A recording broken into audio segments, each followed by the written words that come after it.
This is Chapter 5 of the Endocrine System, the recorded lecture for Anatomy and Physiology 2.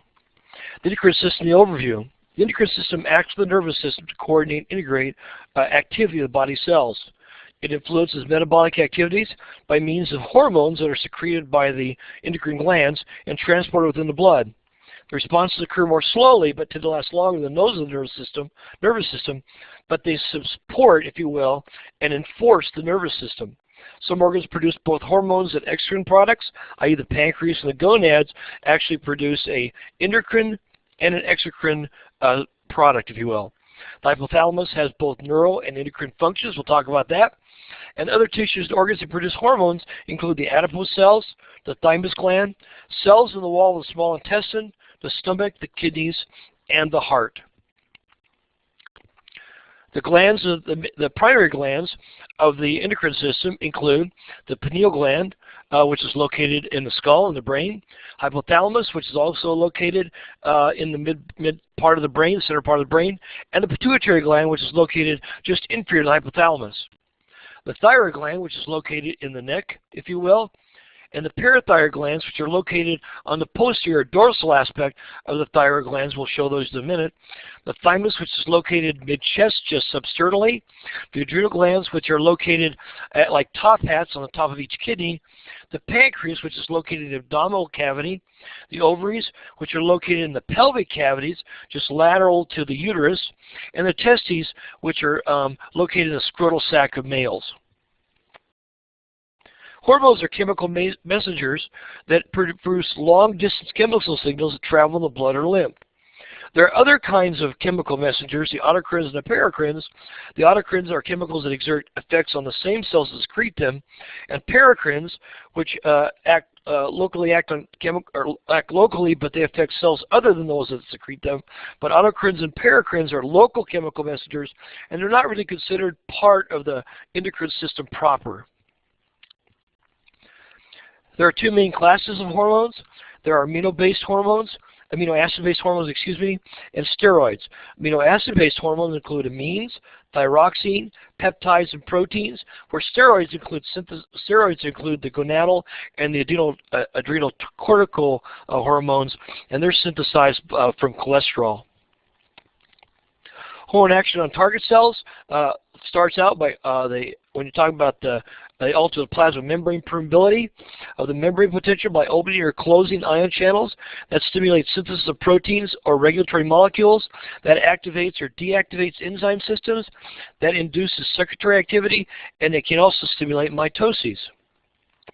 There are two mechanisms that occurs, depending on the chemical nature. We have water-soluble hormones and lipid-soluble hormones. The water-soluble hormones are all amino acid-based hormones except for the thyroid hormone. The lipid-soluble hormones are the steroid and thyroid hormones. The water-soluble hormones cannot enter the target cells. They do not enter the target cells. They act on the plasma membrane receptors.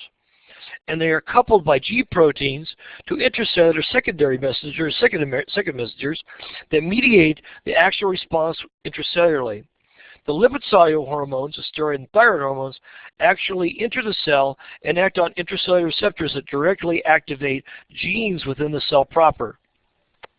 Plasma membrane receptors and secondary or second messenger systems, the cyclic AMP signaling mechanism. Hormone first messenger binds to the receptor of the cell. That creates a receptor, the receptor then activates the intracellular G protein. The G protein activates adenylate cyclase. Adenylate cyclase converts ATP to cyclic AMP, a second messenger, and then cyclic AMP activates protein kinases. The protein membrane receptors and secondary messenger system, cyclic AMP signaling mechanism, which is cyclic AMP, activates the kinase phosphorylate, phosphorylates various proteins, and activates some and inactivates others. So the activation of the kinases phosphorylate various proteins, which either activate or inactivate other secondary messengers. Cyclic AMP is rapidly degraded by the enzyme phosphodiesterase, and intracellular enzymatic cascades can have a huge amplification effect intracellularly. This walks through that process. You can see that one, the hormones, the first messenger binds with that protein, that receptor. Then that activates the G protein. The G protein activates adenylate cyclase. Adenylate cyclase converts ATP to cyclic AMP, creating a second messenger or secondary messenger. Cyclic AMP activates protein kinases, which either inactivate protein kinases or activate protein kinases. And then that triggers responses of target cells. It can activate enzymes, it can stimulate cellular secretion, it can open enzyme channels, it can do lots of different things depending on the hormone and receptors involved. Plasma membrane receptors, the second messenger systems, include what's called a PIP2 calcium signaling mechanism. And that's used by some amino acid-based hormones in some tissues. It involves that G protein we talked about, the intracellular G protein, where the G protein activates phospholipase C enzyme. Phospholipase splits membrane phospholipid PIP2 into two second messengers, diacylglycerol, DHG, and IP3. DHG then activates protein kinases, while IP3 triggers the release of calcium. Calcium alters enzymes or channels or binds to the regulatory protein calmodulin. We've talked about that before. We're talking about how calmodulin worked in the smooth muscle cells. Intracellular receptors and direct gene activation, the steroid hormones, when we're talking about the steroid hormones and the thyroid hormones, they're different in the sense that instead of activating the protein on the surface of the target cells, they actually diffuse into the target cells and bind with intracellular receptors. The receptor hormone complex that enters the nucleus. The receptor hormone complex binds to a specific region of the DNA, and this prompts DNA transcription to produce messenger RNA. The messenger RNA then directs protein synthesis, a change in protein synthesis, and this is how that process works. The steroid hormone diffuses to the plasma membrane and binds that intracellular receptor. The receptor hormones complex enters the nucleus, you can see that there. The receptor hormone complex binds a hormone response element, a specific DNA sequence, you can see that right here. And that binding initiates transcription of a gene to messenger RNA. And the result is messenger RNA directs a change or some change in protein synthesis. Target cell specificity. Target cells have to have specific receptors to which the hormone binds. And so if there's no receptor that responds to a specific hormone, nothing will happen. And conversely, if the target organ or cell has the receptors, then it will react. For instance, adrenocorticotropic hormone, ACTH receptors, are only found on certain cells of the adrenal cortex. And so ACTH only affects adrenal cortex. Thyroxine, produced by the thyroid, thyroxine receptors are found in nearly all the cells of the body. So thyroid hormone, thyroxine, can affect almost all the cells of the body. Target cell activation. Target cell activation depends on three major factors: the blood levels of the hormone that is being released, the relative number of receptors on or in the target cell, depending on whatever type of hormone we're talking about, and the affinity of binding between the receptor and the hormone. Hormones influence the number of their receptors, so they can be upregulated or downregulated. Upregulation means target cells form more receptors in response to the hormone. Downregulation means target cells lose receptors in response to that hormone. Hormones in the blood. Hormones circulate in the blood either free or bound. Steroids and some thyroid hormones are attached to plasma proteins. That's very important when we're talking about pharmaceuticals. Some pharmaceuticals actually knock the steroid hormones and thyroid hormones off of the protein, and so they sort of inactivate them because they're not effective when they're not attached to proteins. They don't work as free hormones. And so that can affect those directly. All others circulate without protein carriers. The concentration of a circulating hormone reflects the rate of release of the hormone or the speed that it's inactivated or removed from the body. So if the hormone is released, a lot is released, then the hormone levels will rise.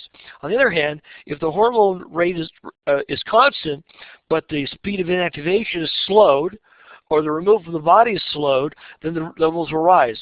This is a primary effect. This is a secondary effect. This is directly related to the gland we're talking about. This is related to the cleanup system, if you will, that deactivates the hormones.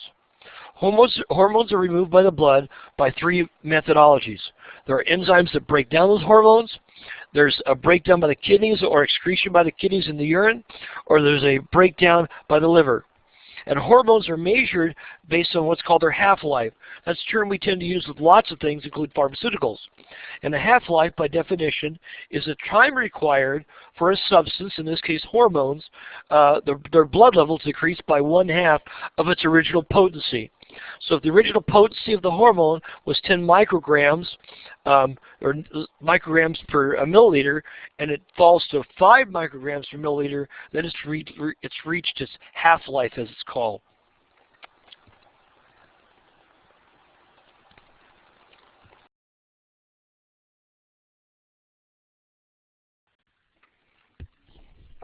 The interaction of hormones at target cells really depends on the target cells proper.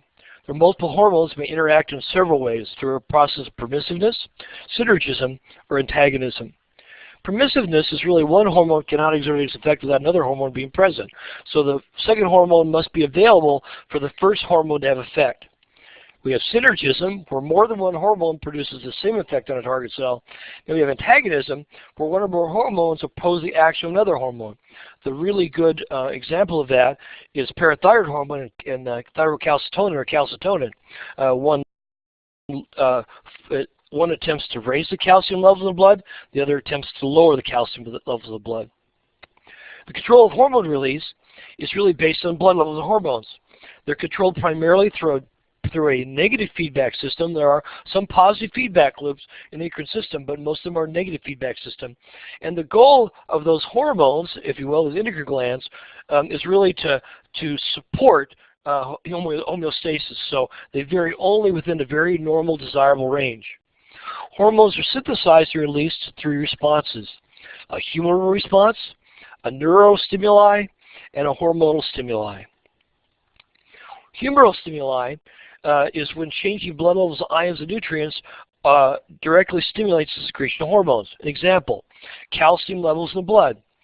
When calcium levels lower or decline in the blood, that stimulates the parathyroid glands to secrete PTH, or parathyroid hormone.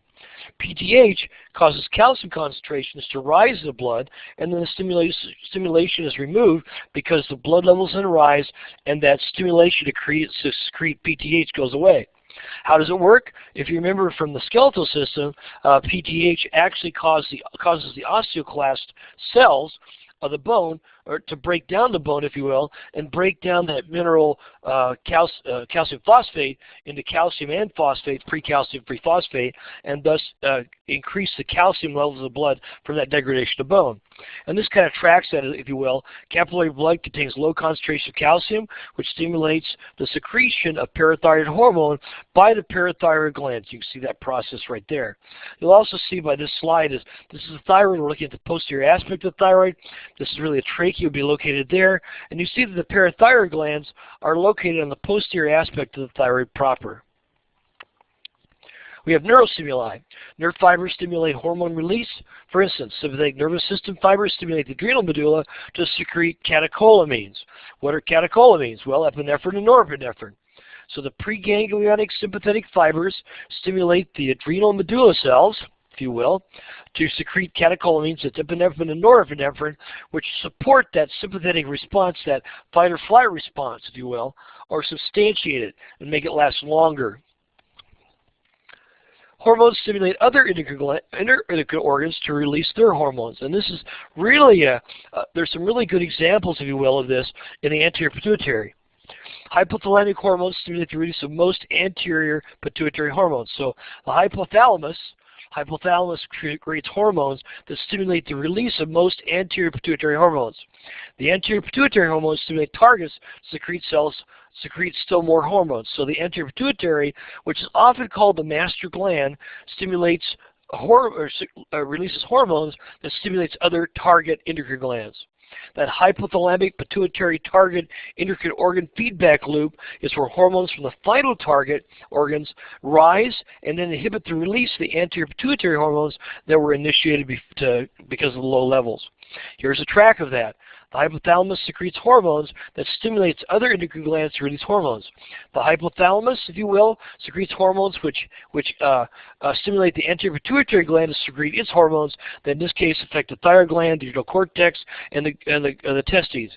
In this case it would be a TSH, thyroid stimulating hormone. In this case it would be adrenal corticotropic hormone, ACTH. In this case it would be LH and FSH. That would cause the secretion, if you will, of thyroid hormone, epinephrine and norepinephrine, and in this case that would be testosterone. Nervous system modulation. The nervous system modifies the stimulation of endocrine glands or negative feedback mechanisms, and a good example of that is under stress when that fight or flight mechanism kicks in and the hypothalamus and the sympathetic nervous system are activated. As a result, blood glucose levels rise to support that. The pituitary gland, the hypothalamus. The pituitary gland, the hypophysis as it's called sometimes, has two major lobes, the posterior pituitary and the anterior pituitary. The posterior pituitary lobe is called the neurohypophysis. Neuro meaning it's made up of neural cells, if you will, and pituocytes, glial-like supporting cells, and nerve fibers create this neurohypophysis. The anterior pituitary, which is called the adenohypophysis, the anterior lobe, is made up of glandular tissue. And so adeno is actually Latin for gland. So it's the gland lobe, if you will, and this would be the nerve lobe. You can see by this slide that you see the anterior and the posterior pituitary of the hormones it produces. The anterior pituitary, or the adenohypophysis, if you will, produces growth hormone, which affects bone and other tissues. Adrenal corticotropic hormone, which affects the adrenal cortex proper, and that's where it gets its name, the master gland. Also creates thyroid stimulating hormone, TSH, which stimulates thyroid. Gonadotropic hormone, hormones which include FSH and LH, which have an effect on the testes in males and the ovaries in females. It also produces prolactin in females, which affect the mammary glands and cause the release, if you will, production of milk. Oxytocin also works on the breasts. As the pregnant female develops, it causes the development, if you will, of the milk-producing glands. It does not cause milk release, if you will. And then the oxytocin causes the production, if you will, of it causes the increased contraction of the uterus during a point where the baby's being born during birth, and so you see that effect. And then the posterior pituitary, the neurohypophysis, actually creates the secretion of the antidiuretic hormone and oxytocin. Remember, they are produced by the hypothalamus. They are created by the hypothalamus. They are secreted by the posterior pituitary. The posterior lobe is really a downgrowth of the hypothalamic neurotissue. It is nerve tissue, the neurohypophysis. The neural connection to the hypothalamus, the hypothalamic hypophyseal tract. The nuclei of the hypothalamus synthesize the neural hormones oxytocin and antidiuretic hormone. So the hypothalamus synthesizes those, and the neural hormones are transported, to the posterior pituitary where they are released. And in this case, the hypothalamus neurons synthesize the oxytocin ADH. The oxytocin ADH are transported along the hypothalamic hypophyseal tract to the posterior pituitary. The oxytocin ADH are stored in the axon terminals in the posterior pituitary, and then are released in the blood when the hypothalamic neurons are fired, and that causes the release of those, if you will. As opposed to the anterior lobe, which actually originates as an outpocketing of the oral mucosa. Very interesting. Its hypophyseal portal system includes the primary capillary plexus, the hypophyseal portal veins, and the secondary capillary plexus. And the anterior pituitary carries releasing and inhibiting hormones to the anterior pituitary to regulate hormone secretion. So that hypophyseal portal system carries releasing and inhibiting hormones to the anterior pituitary, which cause the release of the anterior pituitary hormones. So let's talk about that again. So the anterior pituitary originates as an outpocket of the ora mucosa.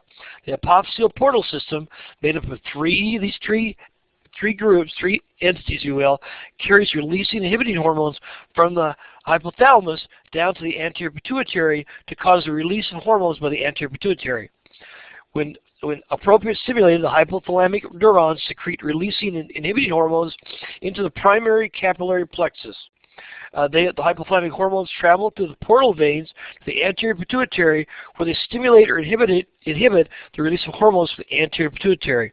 The anterior pituitary hormones are secreted into the secondary capillary plexus release. So that includes thyroid stimulating hormone, follicle stimulating hormone, luteinizing hormone, adrenocorticotropic hormone, growth hormone, and prolactin hormone. So we talk about the hormones of the anterior pituitary. We have GH, which is growth hormone. Thyroid stimulating hormone, TSH, or thyrotropin is another term for that. Adrenocorticotropic hormone, ACTH. Follicle stimulating hormone, which is FSH. Luteinizing hormone, which is LH, and then prolactin hormone, which you'll see as either PH, prolactin hormone, or PRL. You'll see both those terminologies. All anterior pituitary hormones are proteins. All except growth hormone activate cyclic AMP secondary or second messenger system at their targets. TSH, ACTH, FSH, and LH are all tropic hormones which regulate the secondary action of other endocrine glands. These are hormones that activate other glands to release their hormones. Thyroid stimulating hormone, the thyroid, adrenocorticotropic hormone, the adrenal glands, follicle stimulating hormones, either the ovaries or testes, and luteinizing hormone, either the testes or the ovaries. Growth hormone. Growth hormone is produced by the somatotrophs. It stimulates most cells, but tends to target bone and skeletal muscle. It promotes protein synthesis and encourages the use of fats of the body for fuel. So it encourages the production of protein and the breakdown of fats for energy. Most effects are mediated indirectly by insulin-like growth factors, IGFs. Growth hormone is regulated by growth hormone releasing hormone, GHRH, and growth hormone inhibiting hormone, GHIH, or somatostatin. And so you'll see both of these that affect that. Obviously the GHRH causes the increase of growth hormone. GHIH causes the inhibiting, if you will, of growth hormone. Actions of growth hormone. The direct actions of growth hormone includes it stimulates the liver, skeletal muscle, bone, and cartilage to produce insulin-like growth factors. It mobilizes fats, elevates blood glucose by decreasing glucose uptake and encouraging glycogen breakdown, which is an anti-insulin effect of growth hormone. The homeostatic imbalances of growth hormone include hypersecretion and hyposecretion. In hypersecretion in children, it results in gigantism, and you'll see that in children where they just get very large very quickly. In adults, hypersecretion results in acromegaly. A good example of that is Andre the Giant, who was a very famous wrestler in the 50s and 60s, who really was an example of acromegaly. And he had hypergrowth of the skeletal muscles and skeletal bone. Unfortunately, there are some other effects downstream that are negative effects of the body. Hyposecretion in children results in pituitary dwarfism. So they don't grow at all, they stay small based on that inadequate growth hormone. And this takes you to that feedback loop of how growth hormone works, and this takes you step by step. The growth hormone is released through either inhibits or activated through the hypothalamus, and then it releases the growth hormone from the anterior pituitary. Growth hormone has direct actions on fat and carbohydrate metabolism. In fat, it increases fat breakdown. On carbohydrate, it increases blood glucose and other anti-insulin effects. The indirect actions of growth promoting is it works on the liver and tissues. It has insulin-like growth factors, IGFs, which work on the skeletal and extraskeletal tissues. It increases cartilage formation and skeletal growth, and it increases protein synthesis and cell growth and proliferation. So it's quite interesting. Thyroid-stimulating hormone, thyrotropin or TSH, is produced by thyrotropes of the anterior pituitary. That's kind of interesting. It stimulates the normal development and circulatory activity of the thyroid in the young adult and fetus. The regulation of TSH release is stimulated by thyrotropin release hormone, TRH, from the hypothalamus, and is inhibited by rising blood levels of thyroid hormones that act on the pituitary and the hypothalamus, creating that negative feedback loop that we talk about. We have the hypothalamus, which produces that TRH, that works on the anterior pituitary, which then produces thyroid-stimulating hormone. Thyroid-stimulating hormone causes the release of thyroid hormones. As those hormones rise, it goes back to the hypothalamus and the anterior pituitary and reduces the production of TRH, thus TSH, so the thyroid is not stimulated. Adrenocorticotropic hormone, or corticotropin, or ACTH, or other terms for that, is secreted by corticotropes of the anterior pituitary. That stimulates the adrenal cortex to release corticosteroids. So stimulates the adrenal cortex to release corticosteroids. That's the epinephrine and the norepinephrine we talked about. Regulation of ACT release is triggered by the hypothalamic corticotropin releasing hormone, CRH, in what's called a daily biorhythm or daily rhythm. Internal and external factors such as fever, hypoglycemia, and stressors can alter the release of that corticotropin releasing hormone. Gonadotropins, follicle-stimulating hormone, FSH, and luteinizing hormone, LH. They're secreted by gonadotropes of the anterior pituitary. FSH stimulates the gamete, egg or sperm production, so it either creates the development of the egg or development of the sperm. LH promotes production of gonadal hormones, that being testosterone in males and progesterone in females. It's absent from the blood in prepubertal boys and girls. And the regulation of gonadotropin release is triggered by gonadotropin releasing hormone, GnRH, during and after puberty, and suppressed by gonadal hormones, which creates that negative feedback loop we talked about before. Prolactin. Prolactin is secreted by lactotropes of the anterior pituitary, and it stimulates that milk production. Okay, it stimulates milk production. Regulation of prolactin release is primarily controlled by prolactin inhibiting hormone, PIH, and dopamine. Blood levels rise towards the end of pregnancy. Suckling stimulates PRH release and promotes continued milk production. The posterior pituitary contains the axons of the hypothalamic neurons we talked about before. And those axons store ADH, antidiuretic hormone, and oxytocin. ADH and oxytocin are released in response to nerve impulses or nerve activation. Both are PIP calcium secondary or second messenger mechanisms at their targets. Oxytocin stimulates the uterine contractions during childbirth by mobilizing calcium through a PIP2 calcium second messenger system. This is a positive feedback loop and one of the prime examples of positive feedback within the endocrine system. It also triggers milk ejection, the letdown reflex in women who produce milk. So the lactating hormone helps produce milk production, but at the time that the baby is born, it creates a release of that milk, so then the baby can, if you will, the milk is let down, so it's accessible to the baby. It also plays a role in sexual arousal and orgasm in males and females. Antidiuretic hormone, ADH.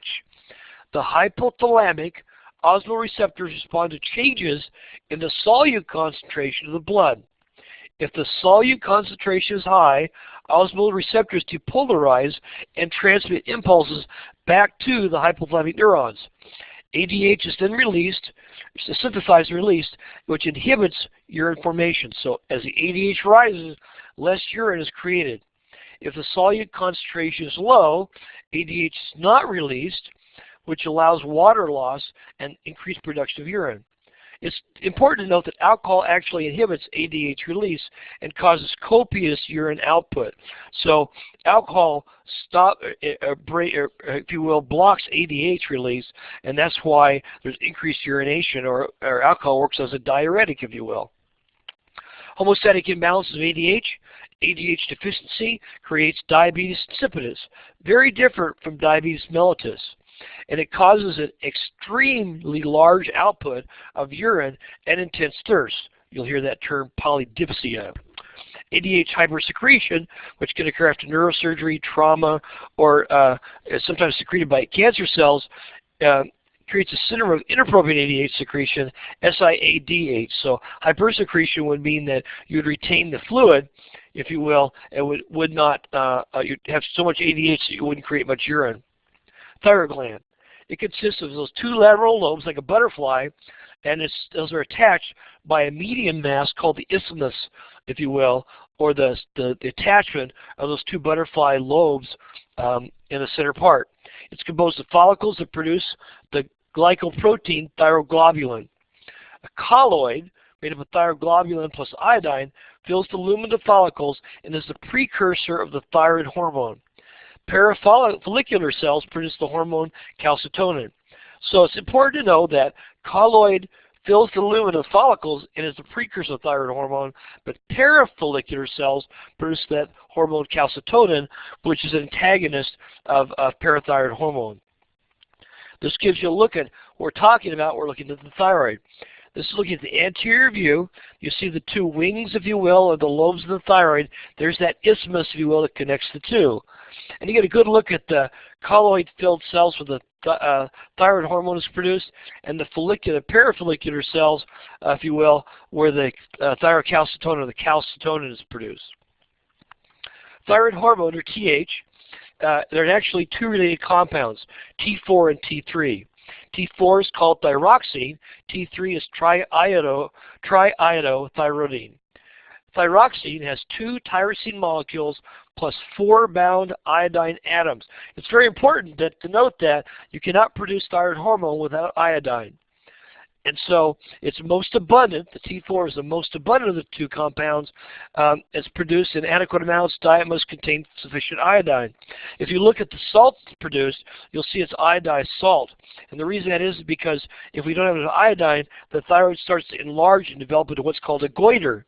And many years ago, about 100 years ago, it was decided that all salt in the United States would have iodine added to it, which would then ensure that we had sufficient amounts of iodine in our bloodstream and that we would not be suffering from goiters based on not enough iodine.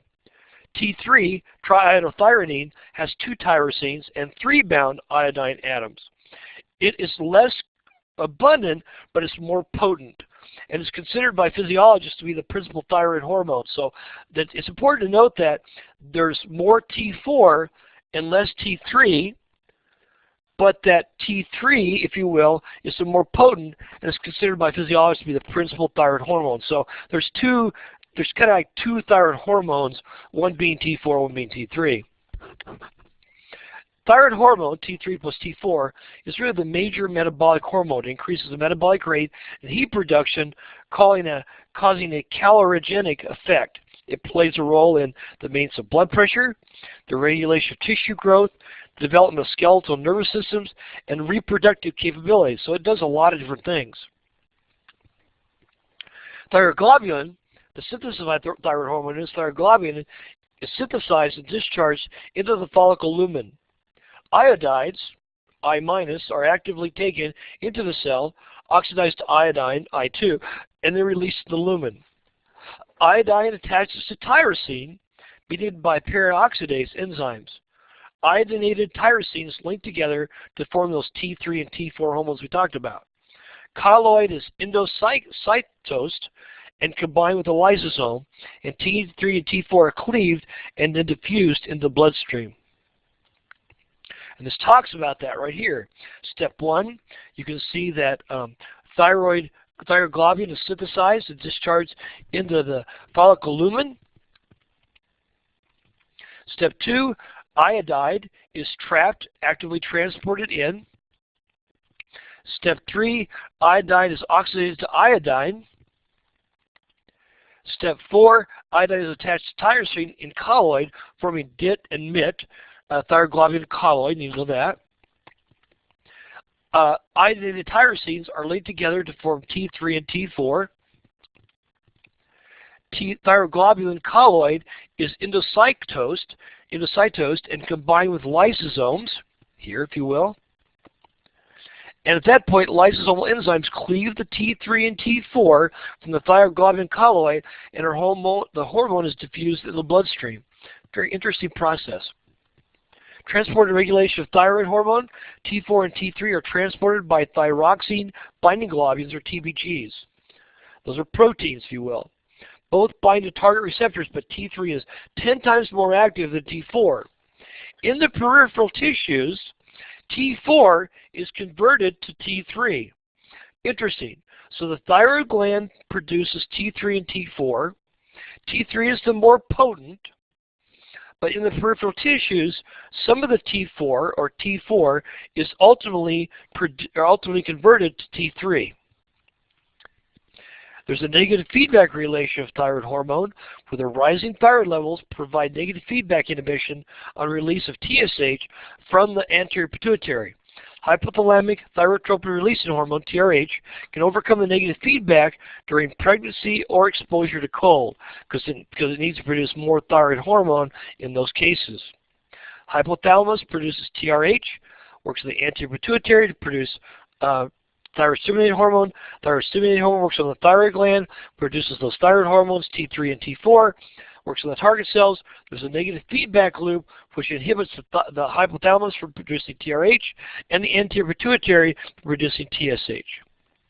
Homostatic imbalance of thyroid hormone, hyposecretion, hyposecretion in adults, hyposecretion in infants, and hypersecretion. Hyposecretion in adults causes what's called myxedema, and that's the endemic goiter, which is due to that lack of iodine I talked about before, which we've sort of eliminated from our society because we have added iodine to the salt. We have hyposecretion in infants, which creates cretinism, it's called, and we have hypersecretion, which causes Graves' disease. We'll talk more about Graves' disease in later chapters. And you can see that goiter right there. You see that very large goiter, and you see that exophthalmia where the eyes stick out like that Rodney Dangerfield frog-like eyes. The other hormone that's produced in the thyroid is actually calcitonin, and it should be thyroid hormone, excuse me, not thyroid hormone. It's produced by the parafollicular glands, the C cells, and it's an antagonist to the parathyroid hormone, as I said before, PTH. It inhibits osteoclast activity and the release of calcium from the bone matrix. It stimulates calcium uptake and incorporation of the bone matrix. So it really works with the osteoblasts of the skeleton. It's regulated by the humoral calcium concentration of blood and a negative feedback mechanism. And it says it has no important role in humans because the removal of thyroid and C cells does not really affect that calcium homeostasis. So it has a really minor effect as compared to the parathyroid hormone. The parathyroid glands we talked about are 4 to 8 tiny glands embedded in the posterior aspect of the thyroid. It shows 4, and sometimes there's 8 depending on some variation. It contains oxyphil cells. Their function is unknown, and sheath cells that secrete that parathyroid hormone, PTH, or parathormone. PTH is the most important hormone in calcium homeostasis, so you want to remember that. It's very important. So this talks about where they're located. You can see that there's the pharynx, and you'll see that as you look at the pharynx right there, you'll see the posterior aspect of the thyroid, the wings of the thyroid, and there's the parathyroid glands right there. You see the sheath cells that secrete the parathormone, and the oxyphil cells, and you see the capillaries that runs through that tissue. Parathormone. The function is it stimulates osteoclasts to digest bone matrix, which breaks down the bone matrix into calcium and phosphate. That enhances reabsorption of calcium and the secretion of phosphates by the kidneys. It promotes activation of vitamin D by the kidneys and increases the absorption of calcium by the intestinal mucosa. The negative feedback control is rising calcium in the blood actually inhibits that PTH release by the parathyroid glands. And this takes you through that process. Parathyroid activates osteoclast, calcium, and phosphorus released by the blood. PTH increases calcium reabsorption in kidney tubules. The PTH promotes kidneys activation of vitamin D, which increases calcium absorption in the blood, and that causes an inhibition effect back to the parathyroid hormone, parathyroid glands proper. Homeostatic imbalance of the parathyroid hormone. Hyperparathyroid hormonism due to tumor where the bones soften and deform because the calcium is taken out of the bones proper because of the osteoclastic activation. Elevated calcium depresses the nervous system and contributes to the formation of kidney stones. Hypoparathyroidism following gland trauma or removal results in tetany, which is the muscles just stop moving, respiratory paralysis because there's no way for the muscles to move, like calcium and death. So it's actually hypocalcemia. We talk about the adrenal glands, the suprarenal glands. Those are glands located like top hats on the top of each kidney. They're paired, pyramid-shaped organs atop the kidneys. They're structurally and functionally, they are two glands in one. They are made up of the adrenal medulla and the adrenal cortex. The medulla is nervous tissue and part of the sympathetic system and is located in the very center core of the glands proper. The adrenal medulla is surrounded by the adrenal cortex, which has 3 layers of glandular tissue that synthesizes and secrete corticosteroids, and each layer secretes some very specific corticosteroids. The adrenal cortex, like I said, has 3 layers. And the outer layer is the zona glomerulosa, which secretes mineral corticosteroids. The middle layer is the zona fasciculata, which secretes the glucocorticoids, and the inner layer, the zona reticularis, secretes 6 hormones or gonadotropins, or gonadotropins. So let's do this again. The outer layer is the zona glomerulosa, which secretes those mineralocorticoids. The middle layer is the zona fasciculata, which secretes the glucocorticoids, and the inner layer is the zona reticularis, which secretes 6 hormones of the gonadotropins. And this takes you to the layer. There's the outer layer of the capsule, the zona glomerulosa right here, if you will. You can see it's a very, very thin layer. The zona fasciculata, the next layer, zona reticularis, and then we have the adrenal medulla, which we talked about before. Mineralocorticoids. Mineralocorticoids are, remember, are produced by the zona glomerulosa. They regulate electrolytes, primarily sodium and potassium, in the ECF, extracellular fluid. The importance of sodium is it affects ECF volume, blood pressure, and levels of other ions. The importance of potassium is that it's the RMP of cells. Aldosterone is the most potent mineralocorticoid. It stimulates sodium reabsorption and water retention of the kidneys. So aldosterone is really important. All right? And to go back just quick, the importance of sodium is to sense that resting membrane potential. RMP is resting membrane potential, excuse me. The mechanisms of aldosterone secretion. Through the renin-angiotensin mechanism, decreased blood pressure stimulates kidneys to release renin, the hormone that kidneys release, which triggers the formation of angiotensin II, which is a potent stimulator of aldosterone release. Plasma concentrations of potassium cause increased potassium directly influences the zona glomerulosa cells to release that aldosterone. ACTH causes small increases of aldosterone during stress. Atrial natriuretic peptide, which is ANP, blocks the renin-aldosterone secretion to decrease blood pressure. And ANP, atrial natriuretic peptide, is actually secreted by the injured atrial cells of the heart when it has had a heart attack. So it's really important to know that. And this takes you to the primary regulators and the other regulators of the ACTH. Homeostatic imbalance of aldosterone, aldosteronism, hypersecretion due to adrenal tumors. Hypersecretion due to adrenal tumors can result in hypertension, high blood pressure, and edema because of the excessive sodium. The excretion of calcium can lead to abnormal functioning of the neurons in the muscles and actually affect the heartbeat, the heart rate, and muscle contraction ability. Glucocorticoids or cortisols keep sugar blood levels relatively constant. They maintain blood pressure by increasing the action of vasoconstrictors. Cortisol is the most significant glucocorticoid. It's released in response to ACTH, patterns of eating, activity, and stress. Its prime metabolic effect is gluconeogenesis, or the formation of glucose from fats and proteins or non-carbohydrate sources.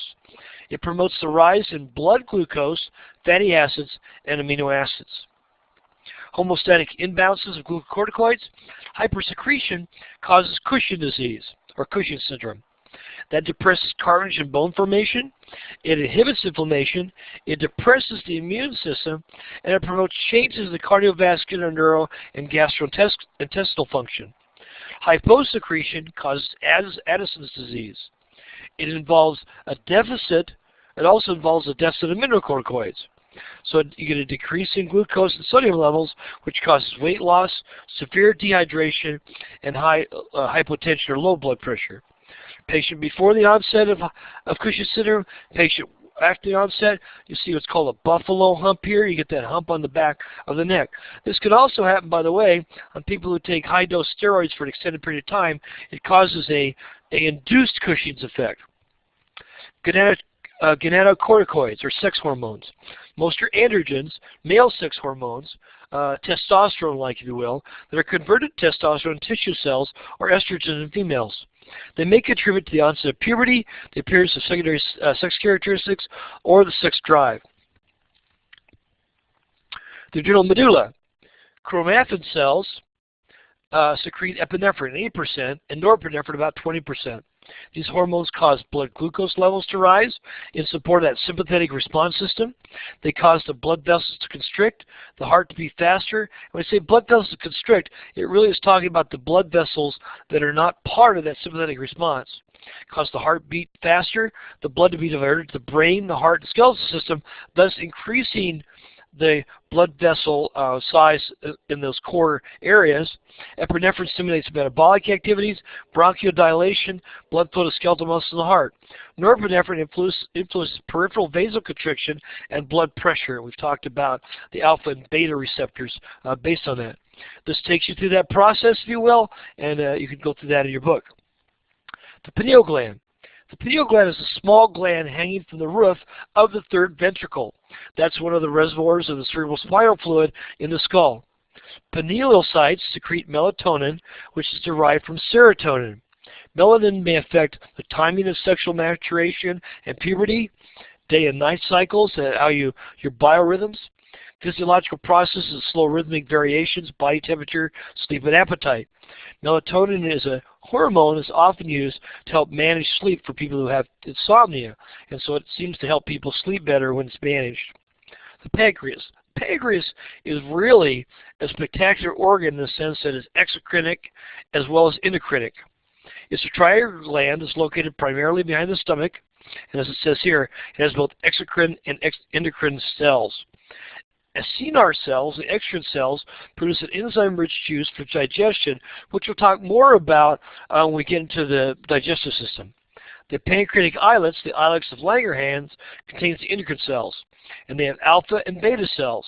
The alpha cells produce glucagon, which creates a hyperglycemic hormone or raises the blood sugar, and a beta cells, which produce insulin, which actually lowers blood hormone. Which lowers blood sugar, I'm sorry.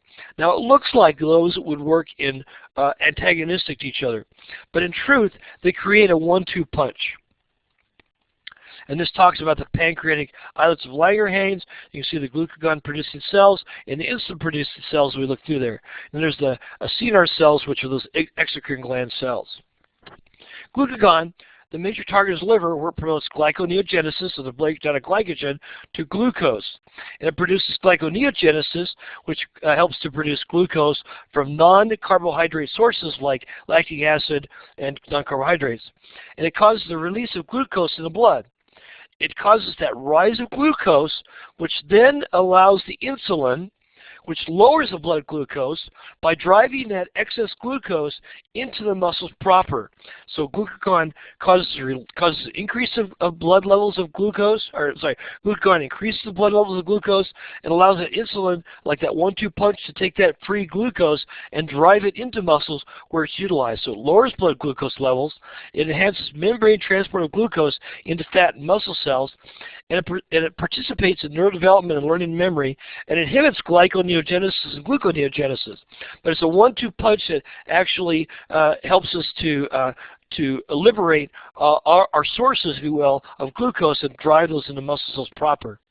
Insulin action on cells, it activates a tyrosine kinase enzyme receptor, cascades leads to increased glucose uptake and enzymatic activities that catalyze the oxidation of glucose for ATP production, polymerizes glucose to form glycogen, which is made up of lots of glucoses in a polymer, converts glucose to fat, particularly in adipose tissue. And this takes you through that track of that negative feedback loop.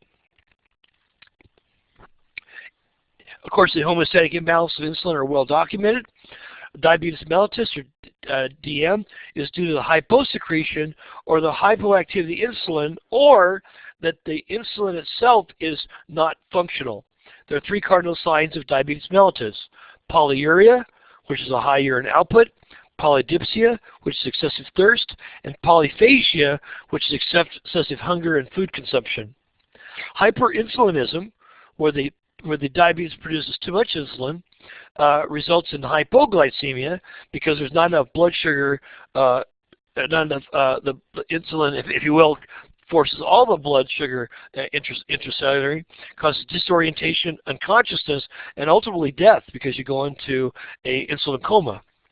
And this takes you through those steps of what happens when in this table, and that's in your book. Ovaries and placenta. Gonads produce steroid 6 hormones. The ovaries produce estrogen and progesterone, which is responsible for the maturation of the female reproductive organs, the appearance of female secondary sexual characteristics, breast development, and cyclic changes in the uterine mucosa. And the placenta, which is a secondary endocrine gland, secretes estrogen, progesterone, and human gonadotropic hormone.